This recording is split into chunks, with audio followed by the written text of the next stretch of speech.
charity dinners and the Robin Hood Foundation. I was watching 60 Minutes last night for a little while, and there was a segment on this of the Robin Hood Foundation. And so I guess they recently had a charity dinner. And they, I guess, have raised lots of money over the years. I think the foundation's been around for 20 years. And in this recent charity ball, they raised lots of money, which sounds like it does support, I believe, New York City, various educational programs, opportunities, which is great. That's great. I'm doing this vlog because I think that it's not a solution. It's not an answer. In the article I looked up, I'm going to put a link below to the 60 Minutes segment they did, and in which the gentleman says that, it is, he believes it will eradicate the problem of poverty within New York City or part of New York City. Or anyway, it's a pretty big statement that he makes. And the fact is, charity will never solve the problem of inequality and poverty and the lack of opportunity. It hasn't, and won't, and it cannot. And one of the reasons for that would be kind of our excuse of our human nature. And you can see this in the idea of having these balls, because people need to be these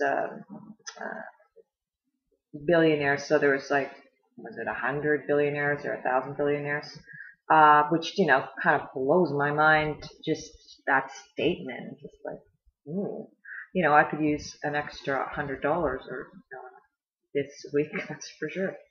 But the idea of even just a billionaire is quite astounding to me. What's that? $1,000 million? I think it's $1,000 million.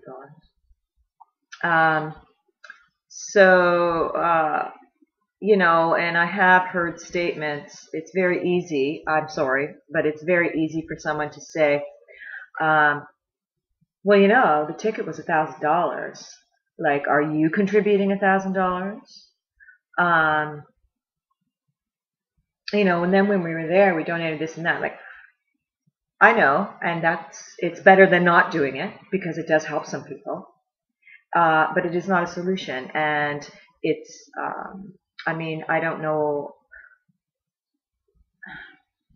It just makes other people feel crappy, because they don't have the money for $1,000 ticket.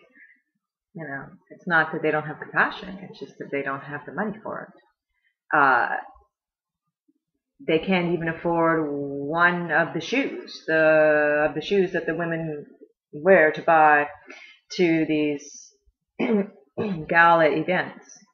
And the gentleman at 60 Minutes said it's best to, the interviewer said, well, how do you get these super rich people to let go of their money? And he said, oh, it's best to distract them, ha ha ha, with really great entertainment. So he had like the best of the best entertainment there. And I do have a sense of humor, but it's more pathetic than it is funny. That this is what is required.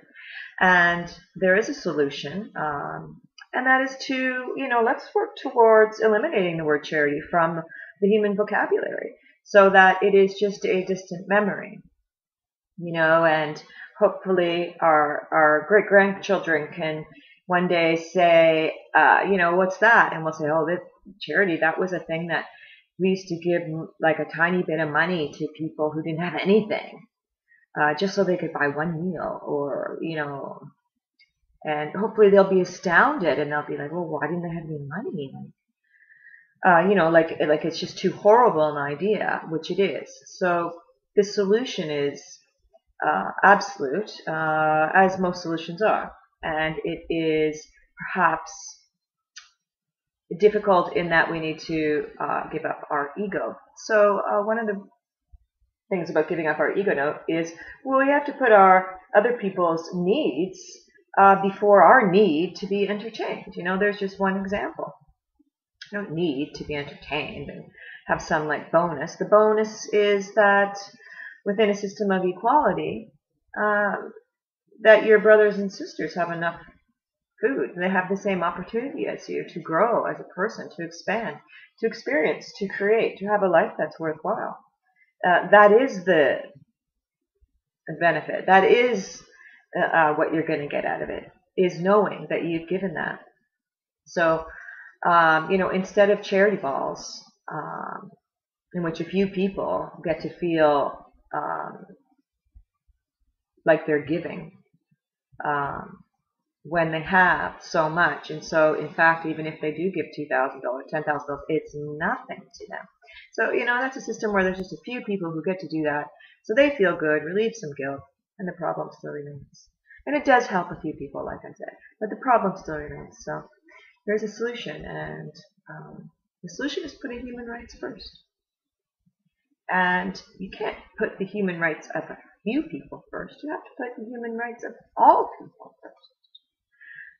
And that is what is equality. That is the definition of equality. Equal is equal. So it's all of us. That means not one person can be left behind.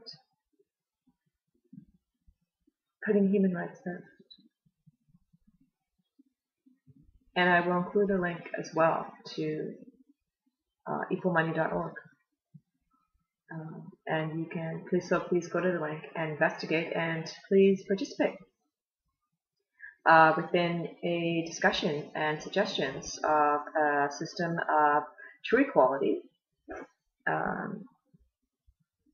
so that we all have a life that is enjoyable, and we can experience and see our world in comfort. And that's all I want to say. Thank you.